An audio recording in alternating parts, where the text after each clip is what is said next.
Debentures और shares में जो डिफरेंस होता है वो हमारा क्या होता है, जो शेयर होल्डर होते हैं वो कंपनी के कौन होते हैं, शेयर जो है वो कंपनी के क्या हो जाएंगे, ओनर हो जाएंगे, ठीक है। और जो डिबेंचर होल्डर होता है वो कंपनी के लिए कौन होता है, लाइबिलिटी, तो फिर ओनर भी हो जाएगा। ओनर, शेयर कैपिटल भी लाइबिलिटी ही होता है ना एक तरीके से तो। हाँ, क्रेडिटर्स।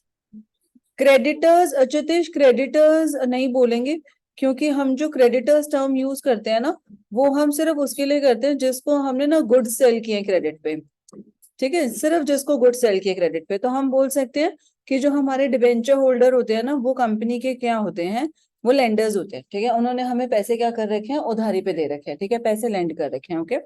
शेयर्स और डिबेंचर में जो बेसिक डिफरेंस है वो ये हो जाएगा, कंपनी के पर्सपेक्टिव के हिसाब से बताओ क्या तुम्हें लग रहा है कौन ज्यादा रिस्की होता है। वैसे देखो, वैसे डिपेंड करता है, वैसे डिबेंचर जो है ना, मतलब देखो थोड़ा सा चीज है ना, यहाँ पे क्या करती है, डिपेंड करती है। जैसे मान लो अगर मेरी कंपनी है, ठीक है, ये तुम्हें मैंने शेयर्स पढ़ाते हुए भी कराया था, जब मैं अपनी कंपनी के शेयर्स इशू कर देती हूँ ना, मैंने जब पब्लिक को दे दिए, मान लो मैंने अपनी कंपनी के 75% क्या कर दिए, शेयर मार्केट में निकाल, क्या हो रहा है, 75% शेयर जो है ना क्या कर दिए, मार्केट में निकाल दिए, ठीक है। और अब मेरे पास कितने पैसे बचे, मेरे पास कितने शेयर बचे, सिर्फ 25% बचे, ठीक है। अब कौन क्या करता है, सारांश मार्केट में जाके ना सारे मेरी कंपनी के क्या कर लेता है, शेयर खरीद लेता है, ठीक है। तो अगर सारांश, क्योंकि मैं तो मार्केट में निकाल चुकी हूँ अपने सारे शेयर्स, पहले तुम लोगों ने थोड़ा थोड़ा थोड़ा थोड़ा थोड़ा करके सबने खरीद रखा था, अभी सारांश ने क्या किया, सारे पैसे देके सारे जो शेयर्स थे वो मार्केट से क्या कर लिए, खरीद लिए, जैसे जैसे किसने किया था, अभी इलॉन मस्क ने किया था, ट्विटर के साथ किया था। उसने क्या करा, मार्केट में उसको पता था कि ये बड़े बड़े बड़े शेयर होल्डर्स हैं, इनसे मैं क्या कर लेता हूँ, शेयर खरीद लेता हूँ। द मोमेंट उसके पास 51% शेयर हो गए, कंपनी का ओनर कौन बन गया, दी अदर पर्सन, ठीक है। अब तुमने सुना होगा ना कि इसी को इसी की कंपनी से बाहर निकाल दिया, बहुत बड़े बड़े नाम सुन रखे होंगे कि इसको इसकी कंपनी से बाहर निकाल दिया, क्यों निकाल दिया, क्योंकि मार्केट में फंडिंग लेने के लिए उन्होंने अपने शेयर्स क्या कर रखे हैं, मार्केट में निकाल रखे हैं, और किसी एक पार्टी ने, this has happened with NDTV also, NDTV को पता भी नहीं चला, क्योंकि मार्केट में शेयर है, मार्केट के शेयर कब अडानी ने खरीद लिए, कब एनडीटीवी उसका हो गया, तो खत्म, ठीक है। तो आपको अपनी इक्विटी देना, इक्विटी, ये इक्विटी है ना, शेयर होल्डर्स क्या होता है, इक्विटी होता है, इक्विटी देना मार्केट में निकालना, वो थोड़ा सा in terms of these thing क्या होता है, रिस्की होता है, ठीक है। लेकिन जहां पे बात आती है कि प्रॉफिट देने की, प्रॉफिट होगा तो शेयर होल्डर को डिविडेंड मिलेगा, प्रॉफिट नहीं है तो शेयर होल्डर को डिविडेंड नहीं मिलेगा, ठीक है। तो उस पॉइंट ऑफ व्यू से मुझे क्या लगता है कि थोड़ा सेफ है, ठीक है।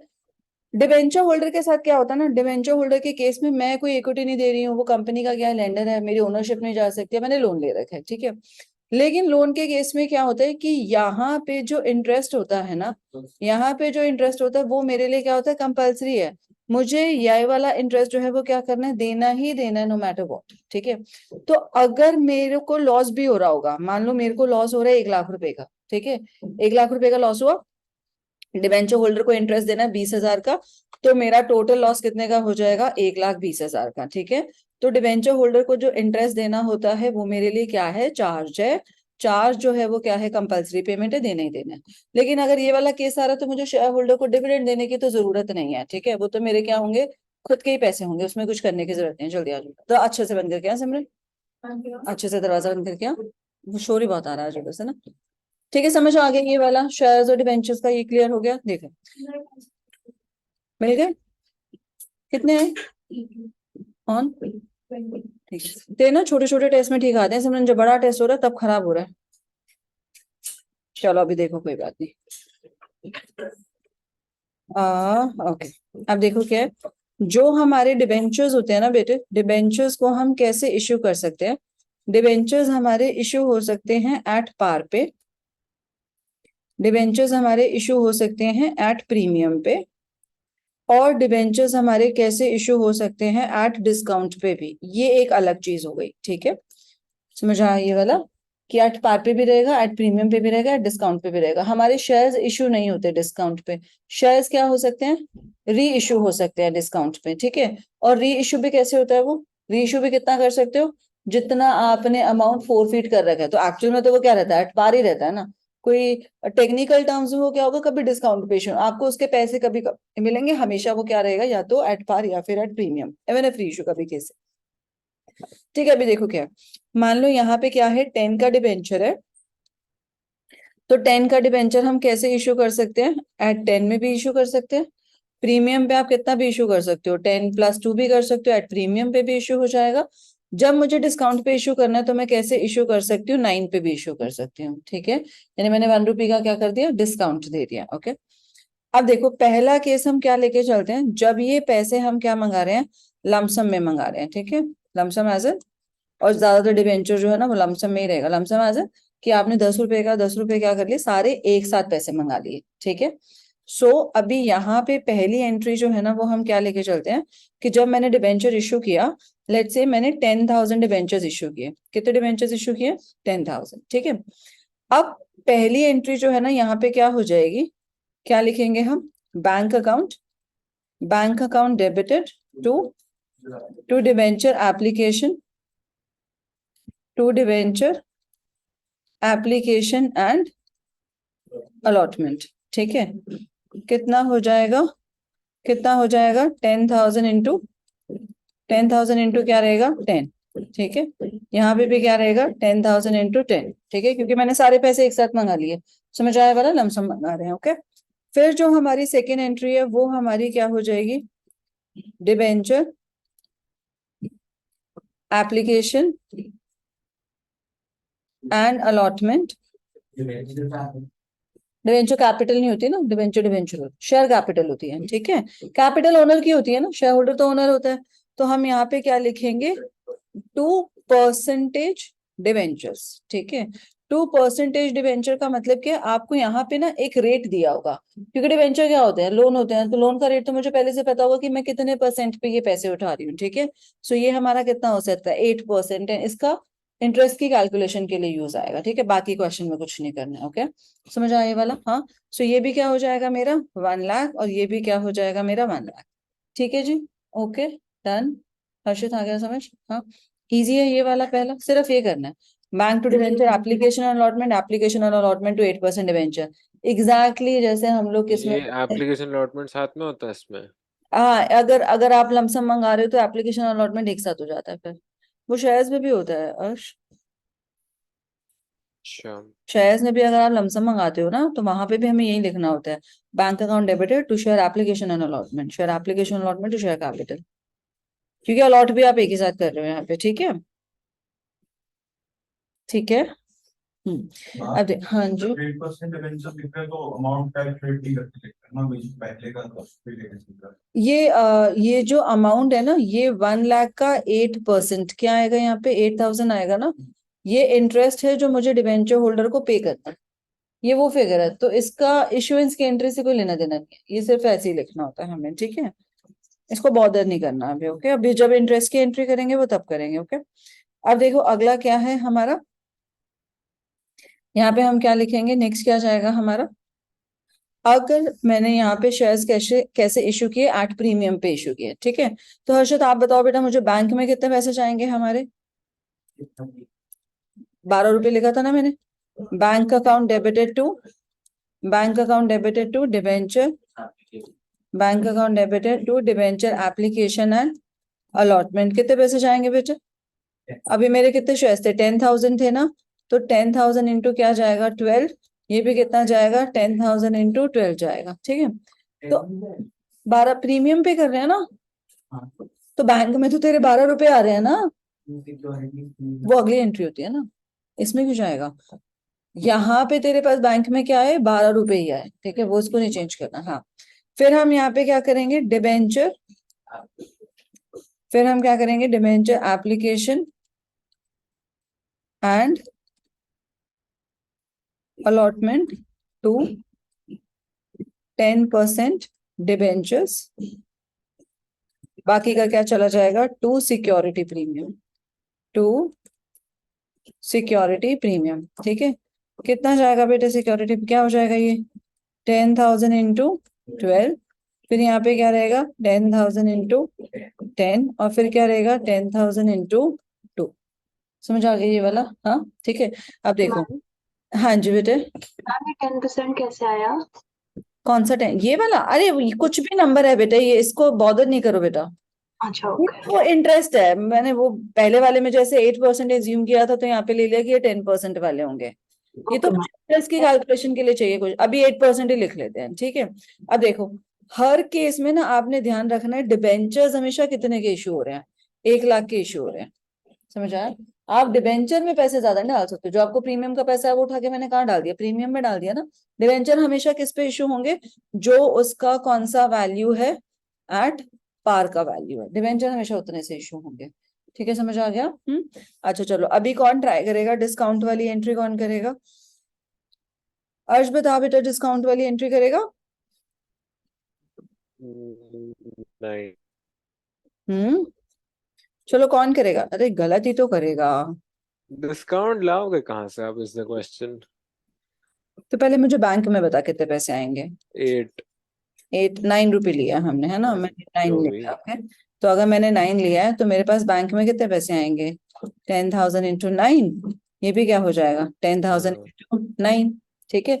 लेकिन मुझे डिबेंचर कितने के इशू करने हैं, अगर मेरा ये है 10। एप्लीकेशन एंड अलॉटमेंट, ठीक है, तो ये क्या हो जाएगा मेरा 10,000 इंटू, मैम हाँ जी बेटे। मैम हम एग्जाम में ऐसे ब्रेक करके अमाउंट लिख सकते हैं, ऐसे 10,000 इंटू 9। नहीं, ऐसे क्यों लिखोगे, मैंने कितनी बार बोली है अनन्या ये चीज, ये मेरे से आज पूछ रहे हो, पूरा शेयर्स का चैप्टर खत्म हो गया है। मैम इसके मेरे मार्क्स कटे थे। हाँ तो इसके तो कटेंगे ही बेटा, वो आप यहाँ पे लिख सकते हो, आप हमेशा फाइनल आंसर लिख के आओगे। अच्छा कमाल है, वैसे इसके तो मार्क्स कटेंगे बेटे, जर्नल बना रहे हैं हम, कितनी बार बोला है मैंने, ये कटने ही थे बेटे इसके मार्क्स। अब यहाँ पे हाँ। एडवेंचर फोर फीचर भी क्या करते हैं? 4 फीचर कौन सा, अभी कोई 4 फीचर नहीं है अभी, वो शेयर्स में होता है बेटा। हाँ जी। मैम जो सिक्योरिटी मैम वो हम इशू ऑफ शेयर्स में तो हम ड्यू वाली एंट्रीज में डालते हैं ना, हाँ, तो इस वाले में तो ये भी तो ड्यू वाली एंट्री है, सेम ही तो ड्यू है। वाली अगर आप शेयर्स भी लमसम मंगाते हो, बैंक वाली एंट्री में नहीं डालते ना, दूसरी एंट्री में डालते, तो बैंक वाली में कहाँ डाला, सेकंड में ही तो डाला। आप लमसम वैसे भी एक साथ मंगा रहे हो ना, अगर मैं डिवेंचर के भी पैसे ऐसे वो मंगाऊं, इंस्टॉलमेंट्स में मंगाऊंगी, तो थर्ड एंट्री में जाएगा, जैसे उसमें जाता है, एग्जैक्टली सेम है, कोई चेंजेस नहीं है, ठीक है। अब यहाँ पे हर्षित सर, आपको यहाँ पे डिस्काउंट ही लिखना है, ठीक है, discount on issue of, discount on issue of debentures, ठीक है, इसमें नहीं चेंज करना, ओके। सो ये कितना हो जाएगा 10 था, वहां पे हम 4 फीचर क्यों लेते हैं, क्योंकि 4 फीचर से ले सकते हो ना डिस्काउंट, आप शेयर तो डिस्काउंट पे इशू कर नहीं सकते, यहाँ पे अलग है, यहाँ पे you have to write discount, ठीक है। अच्छा तो आगे क्या हो जाएगा, टू 8% टू 8% डिवेंचर। अब अगेन देखो, डिवेंचर्स कितने के इशू हो रहे हैं, 10,000 इंटू 10, ठीक है। अब वो तीनों ही केस में बताओ, कोई डिफरेंस आया, कोई डिफरेंस है, आपने डिवेंचर हर बार कितने के इशू किए, 1 लाख के इशू किए, यहाँ पे भी कितने के इशू किए, 1 लाख के इशू किए, यहाँ पे भी कितने इशू किए, 1 लाख के इशू किए। आपने उसके लिए पे अलग अलग किया है, फर्स्ट केस में आपने उसके लिए कितना पे किया है, 1 लाख ही पे किया, सेकंड केस में आपने उसके लिए कितना पे किया, 1,20,000 पे किया, क्योंकि प्रीमियम है, ठीक है। थर्ड केस में आपने उसके लिए कितना पे किया, 90,000 पे किया है, ये डिफरेंस आ रहा है बस, ठीक है। आप पे अलग अमाउंट करो, लेकिन आपको चीज सेम मिल रही है। सो अगर ये 10 रुपए का पेन है, ठीक है, ये 10 रुपए का मैं सारांश को कैसे दे रही हूँ, 10 रुपए में दे रही हूँ, ठीक है। पेन तो उसको 10 का ही मिला, इसने पे भी कितना किया, 10 ही किया, ठीक है। ये 10 रुपए का पेन मैं वानी को कितने पे दे रही हूँ, लेट से 25 रुपीज में दे रही हूँ, ठीक है। तो 10 रुपए के पेन के लिए मैंने 15 रुपए क्या मांग लिया, लेकिन इसको पेन कितने वाला मिल रहा है, पेन का वैल्यू क्या है, वो तो 10 रुपए ही है ना, 25 नहीं है, 25 रुपए ये दे रही है, वैल्यू तो 10 रुपए की है, ठीक है। मान लो इसको जो है किसी किसी ने साइन वाइन कर दिया, अच्छा इसकी वैल्यू बढ़ गई, पर पेन तो 10 का ही है ना, ठीक है। फिर मैं अनन्या को ये कैसे दे रही हूँ, ये पेन 10 रुपए का है, बट मैं इसको बोल रही हूँ कितने का ले ले, 8 का ले ले, ठीक है। तीनों के पास कितने पैसे हैं, तीनों के पास कितना अमाउंट है, ये पेन कितने का है, तीनों के पास 10 का, लेकिन सबने पे क्या किया है, मुझे इस चीज के लिए अलग अलग पे किया, लेकिन सबको चीज क्या मिली, सेम। अभी इसको पेन को हटा के मैं क्या कर देती हूँ, लोन। एक तरीके से मेरी कंपनी है और मैंने सारांश से, वानी से और आन्या से क्या ले रखा है, लोन ले रखा है। 1 लाख के लोन के लिए मुझे सारांश ने कितना पे किया, पूरा 1 लाख, ठीक है।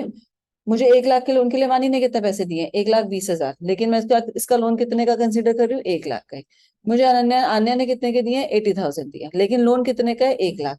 तो यानी जब मुझे तुम्हें तीनों को इंटरेस्ट देना है, तो इंटरेस्ट क्या मुझे इस वैल्यू पे देना है, कि आपने 80 दे रखे हैं, आपने 120 दे रखे हैं, आपने 1 लाख, नहीं, मुझे इंटरेस्ट किस वैल्यू पे देना है, 1 लाख पे देना, ठीक है। तो तुम तीनों को इंटरेस्ट की कैलकुलेशन क्या मिलेगी, अब बिल्कुल सेम।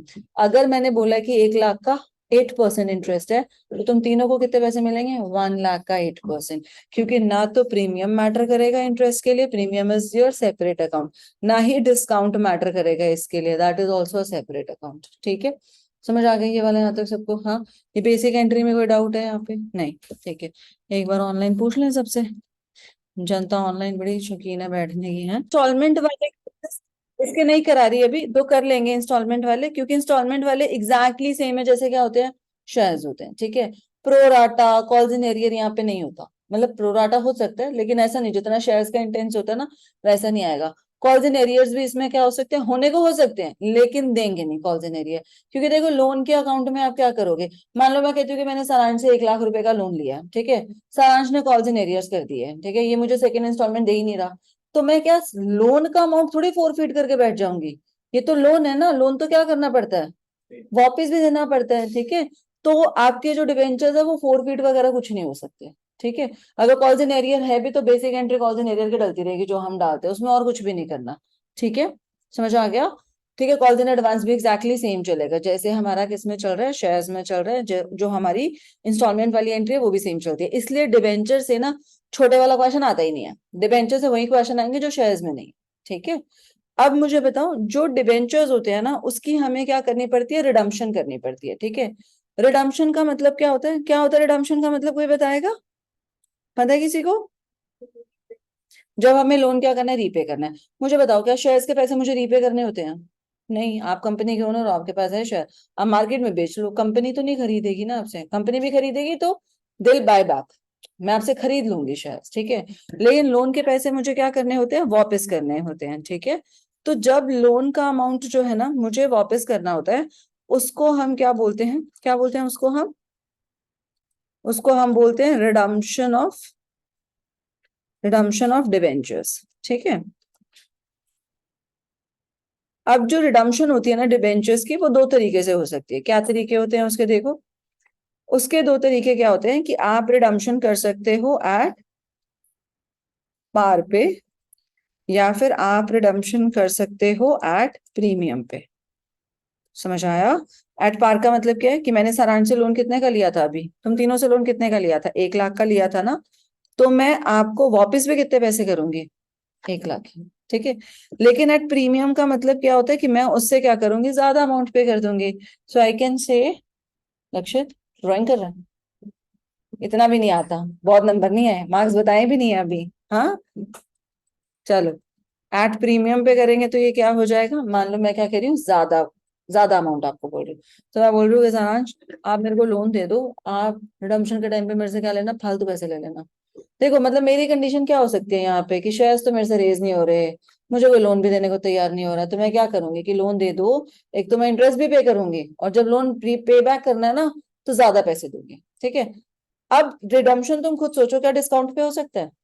अगर मैं अक्षत को भी बोलती हूँ कि अक्षत 1 लाख का लोन दे दो, 3 साल के बाद 80,000 वापस कर दूंगी, भगा देगा ना मेरे को ये वहां से, कि लोन के पैसे भी मेरे को कम करके दोगे। You getting my point? तो रिडम्पशन जो है वो कभी डिस्काउंट पे नहीं हो सकती, रिडम्पशन कैसे होगी, या तो एट पार पे होगी, या फिर रिडम्पशन क्या होती है, एट प्रीमियम पे होती है। समझ आ गया आशिका ये वाला? सबको समझ आ गया ये वाला? Yes ma'am. ठीक है, अब देखो जब आपका रिडम्पशन क्या हो रहा है, एट पार पे हो रहा है ना, तो हमारी यही एंट्री है, हमें उसमें कोई चेंज करने की जरूरत नहीं है। देखो अगर मैंने यहाँ पे क्या करा, अगर मैंने यहाँ पे क्या करे, लेट से ये 2015 में मैंने क्या करे, डिबेंचर रेज करे हैं। कब रेज करे हैं मैंने? 2015 में डिबेंचर रेज करे हैं, और मुझे ये पे बैक कब करने हैं, कब पे करने हैं, लेट से 5 साल के लिए डिबेंचर्स है, तो मुझे 5 साल के बाद 2020 में जो ये डिबेंचर्स है वो क्या करने हैं, रिडीम करने हैं, ये मुझे वापस करने हैं। ठीक है, तो अब जो रिडम्पशन की एंट्री है ना, रिडम्पशन का ऐसा नहीं है कि मैं आज रिडीम कर रही हूँ, लेकिन क्योंकि मुझे पता है कि अकाउंट्स किस बेसिस पे बनते हैं, प्रूडेंस के बेसिस पे बनते हैं। प्रूडेंस क्या होता है, प्रूडेंस क्या होता है, जल्दी से बताओ, 11th में सबने पढ़ रखा है, what is prudence? Anticipate for all losses, something something. हाँ, तो हम क्या कहते हैं, एंटिसिपेटेड लॉसेस या एंटिसिपेटेड एक्सपेंसेस, जो भी मुझे पता है कि ये होने वाला है फ्यूचर में खर्चे, उसको तो मैं अभी से क्या कर लूंगी, कंसीडर करके कर लूंगी। ठीक है, लेकिन अगर मुझे पता है कि एंटिसिपेटेड प्रॉफिट भी हो सकते हैं, उसको नहीं हम कंसीडर करते। ठीक है, ये वो बताओ 11th याद क्यों है मेरे को? क्योंकि तो 11th में पढ़ता था ना बेटे। हाँ, देखो देखो अभी अभी हाँ, ये हम क्या कर रहे थे, यहाँ पे डिबेंचर्स मेरे क्या हो रहे हैं, इशू हो रहे हैं, और यहाँ पे डिबेंचर्स मेरे क्या हो रहे हैं, यहाँ पे डिबेंचर्स मेरे क्या हो रहे हैं, रिडीम हो रहे हैं। समझ आया ये वाला क्या बोल रही, हाँ प्रूडेंस के हिसाब से मैंने तुम्हें बताया था कि हमें फ्यूचर के लॉसेस को क्या पहले से कंसीडर करके चलना है, ठीक है। अब यहाँ पे पार्थ ध्यान से देखना, मुझे 2020 में क्या पता है कि अगर मैंने यहाँ पे 1 लाख का लोन लिया है ना, तो पे करते हुए क्या पे करना पड़ेगा, 1,10,000 क्या करने पड़ेंगे, पे करने पड़ेंगे, ठीक है। तो मैं यहीं पे जिस दिन मैं इश्यू कर रही हूँ ना, इसी दिन मैं अपनी लाइबिलिटी क्या कर लूंगी, रेज कर लूंगी। मतलब मैं अपनी बुक्स में डाल दूंगी कि मुझे 5 साल के बाद ये क्या करना है, पे करना है। और ये जो लाइबिलिटी है एक तरीके से ये मेरे लिए क्या हो जाएगा, लॉस भी हो गया। मैं इसी साल के प्रॉफिट से ये जो फालतू पैसे देने हैं ना, अपने प्रॉफिट्स क्या कर दूंगी, कम, क्योंकि मैंने क्या फॉलो किया, प्रूडेंस। दो मुझे कब पे करना है, 5 साल के बाद। एक्चुअल पेमेंट मैं कब करूंगी, 5 साल के बाद करूंगी। लेकिन मैं आज ही इसी साल में अपने प्रॉफिट्स क्या कर दूंगी, कम कर दूंगी, ठीक है, प्रूडेंस फॉलो करते हुए। और ये हमारी गाइडलाइन भी है कि अगर आपने कुछ भी रिडम्पशन पे करनी है, पहले ही साल में कर लेना ये, ठीक है, राइट ऑफ कर लेना पहले ही साल में, पीएनएल अकाउंट से चार्ज कर लेना पहले साल में, ठीक है। अब देखो, जब आपका केस है ना एट पार का, जब आपका केस है एट पार का, जब वो बोल रहा है कि आपको रिडम्पशन जो है एट पार पे करनी है, इन डिबेंचर्स के केस में कोई डिफरेंस आएगा, कोई डिफरेंस नहीं आएगा, ये क्या रहेंगे, सेम ही रहेंगे, ठीक है। इनकी एंट्री में कोई डिफरेंस नहीं करना है, ठीक है। लेकिन जब ये डिबेंचर, मान लो मैंने अब आपको बोला कि ये डिबेंचर हमें कैसे पे करना है, 3 रुपी प्रीमियम पे करना है। कैसे पे करना है, 3 रुपी प्रीमियम पे करना है, ठीक है। तो जब ये प्रीमियम पे जाएंगे, हम क्या करेंगे, यहाँ पे ध्यान से देखना, पहली एंट्री क्या रहेगी, सेम, इश्यूएंस का कोई फर्क नहीं पड़ेगा। यानी ये वाली एंट्री क्या हो गई कि 10 का डिवेंचर मैंने कैसे इशू किया है, 10 में इशू किया, ठीक है। लेकिन रिडम्पशन कैसे हो रही है, कितने का लिया था मैंने प्रीमियम, 3 का। लेकिन रिडम्पशन कैसे हो रही है, 13 रुपए पे रिडम्पशन हो रही है। यानी 3 रुपए का क्या है, फालतू पैसे देने हैं, ठीक है। चेंज किस में आएगा, सिर्फ सेकंड एंट्री में चेंज आएगा। अगर मैं बोल रही हूँ मुझे प्रीमियम ऑन रिडम्पशन पे करना है, लाइबिलिटी है, लाइबिलिटी रेज होती है, क्या करते हैं, हाँ, क्रेडिट करते हैं, है ना। तो मैं सेकंड एंट्री में क्या करूंगी, सेम एंट्री ये वाली चलेगी, ठीक है। हमने क्या करना है, to premium on redemption, to premium on redemption of debentures. और यही डिबेंचर, अब देखो, अगर मैंने क्या करा है यहाँ पे, ये कितना हो जाएगा, 10,000 इंटू 3। यही डिबेंचर मेरे लिए, यही जो प्रीमियम है मेरे लिए क्या है, लॉस भी तो है, मेरा नुकसान भी तो हो रहा है ना। लाइबिलिटी में पे 5 साल के बाद करूंगी, लेकिन लॉस तो इसी बार से राइट ऑफ करना है ना। तो ये क्या हो जाएगा मेरे लिए, loss on issue of debentures, ठीक है। ये क्या हो जाएगा मेरा, 10,000 इंटू 3 विच इज कितना, 30,000। सेम एंट्री, सिर्फ डेबिट करते जाना, क्रेडिट करते जाना, ठीक है। यही प्रीमियम मेरे लिए क्या हो जाएगा, लॉस। सेम हम क्या करेंगे इस एंट्री में, ये समझ आ गया था, एसपीआर पे डाला। यानी 10 का डिबेंचर मैंने इश्यू कितने में किया, 12 में किया, लेकिन रिडम्पशन कितने में करनी है, 13 में करनी है, ठीक है। 3 रुपए फालतू देने हैं। हमेशा ये वाली जो वैल्यू है ना, किससे कंपेयर होगी, इससे, कि उसका फेस, ये क्या होता है, ये कौन सी वैल्यू होती है, फेस वैल्यू, ठीक है। ये वाली वैल्यू कौन सी होती है, जिसपे आप क्या कर रहे हो, इशू कर रहे हो, ठीक है। आगे ये वाली वैल्यू कौन सी हो रही है, जिसपे हम क्या कर रहे हैं, रिडीम कर रहे हैं, ठीक है। अब देखो आप क्या करेंगे, यहाँ पे क्या हो जाएगा, सेम एंट्री, कोई डिफरेंस नहीं। सेकेंड वाली एंट्री में क्या करेंगे, टू प्रीमियम ऑन रिडम्पशन, कितना चला जाएगा, 10,000 इंटू 3। और यही प्रीमियम ऑन रिडम्पशन को मैं क्या कर दूंगी, loss on issue of debentures, ठीक है। वो कितना हो जाएगा, 10,000 इंटू 3। मेक सेंस, समझ आ गया वाला। अब सेम लास्ट वाली एंट्री में क्या करेंगे, यानी यहाँ पे क्या होगा, 10 का डिबेंचर मैंने इश्यू कितने में किया, 9 में, लेकिन मैं रिडम्पशन कितने में कर रही हूँ, 13 में, ठीक है। तो सेम क्या करूंगी, सेम एंट्री में क्या कर देना है, टू प्रीमियम ऑन रिडम्पशन, कितना, 10,000 इंटू 3। और यही प्रीमियम मेरे लिए क्या हो जाएगा, loss on issue of debentures, कितना हो जाएगा, 10,000 इंटू, वो लास्ट में करेंगे, अभी पहले आज इश्यूएंस वाला। नेक्स्ट क्लास में मोस्ट प्रॉब्ली खत्म हो जाएगा डिबेंचर्स, छोटा सा चैप्टर है बिल्कुल। समझ आ गई ये वाला, समझ आ गई वाली सारी एंट्री कैसे करनी है, 6 के 6 कैसे समझ आ गए। हाँ, एक बार दोबारा लिखूं क्या सारे, बताओ जी सब। बताओ। देखो रुपीज इशू कितने के हो रहे हैं, सिमरन ध्यान से देखना बेटा। रुपीज आपके कितने इशू हो रहे हैं, 8 लाख के ना, तो मुझे पता डिबेंचर के अकाउंट में तो कितना जाएगा, 8 लाख ही जाएगा, ठीक है। तो जो मैं पहली एंट्री करूंगी वो मेरी क्या हो जाएगी, bank to debenture application and allotment. तो 6% का अगर मुझे डिस्काउंट मिल रहा है, तो 8 लाख के डिबेंचर के लिए मुझे कितना पे करना पड़ेगा। हाँ मतलब कैसे करोगे, 94% निकाल लेना, क्योंकि मुझे ये तो नहीं पता कि फेस वैल्यू कितनी है, फेस वैल्यू तो इसमें मुझे दी नहीं है कि कितने नंबर ऑफ डिबेंचर्स है ना।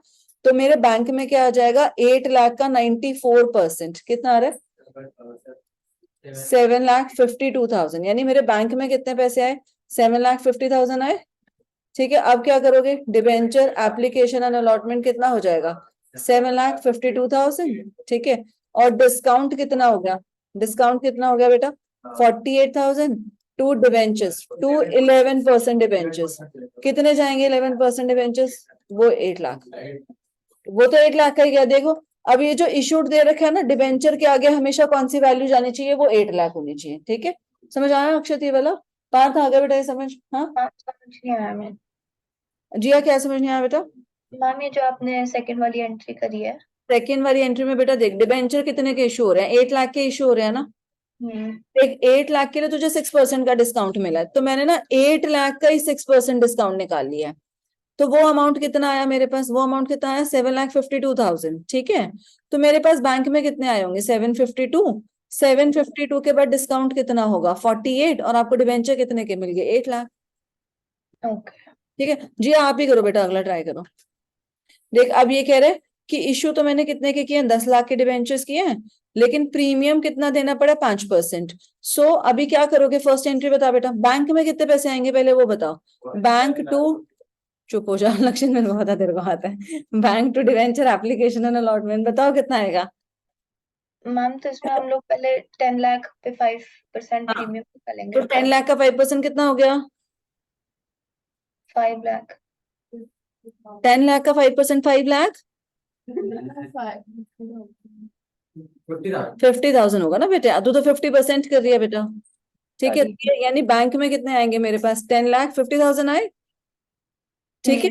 अब उसके बदले में मैं दूंगी क्या, यहाँ पे डिबेंचर एप्लीकेशन एंड अलॉटमेंट कितना हो जाएगा, 10,50,000, लेकिन डिबेंचर अकाउंट में कितना जाएगा बेटे, डिबेंचर अकाउंट में कितना जाएगा, 10 लाख ही जाएगा, ठीक है। तो सिक्योरिटी प्रीमियम कितना हो जाएगा, 50,000 हो जाएगा, ठीक है। Yes ma'am, got it. Exemption कैसे हो रही है,